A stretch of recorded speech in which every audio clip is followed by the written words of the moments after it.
বাড়ি থেকে প্রায় 180 কিলোমিটার দূরে কবিগুরু রবীন্দ্রনাথ ঠাকুরের ঘরে বাইরেতে যাব আজকে আমরা লাঞ্চ করার জন্য।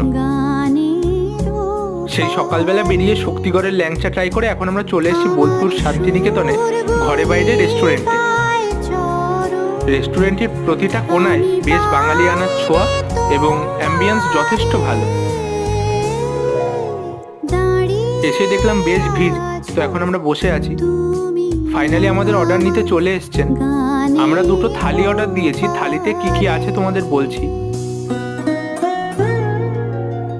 প্রথমেই আছে সাদা ভাত, ঝুরি আলু ভাজা, পেঁয়াজ, শসা, লঙ্কা, লেবু, পোস্তর বড়া, ঘি, ডাল, ফুলকপি আলুর তরকারি, আলু পোস্ত, দেশি খাসির ঝোল, আর আছে মুরগির মাংস কষা, চাটনি আর মিষ্টি।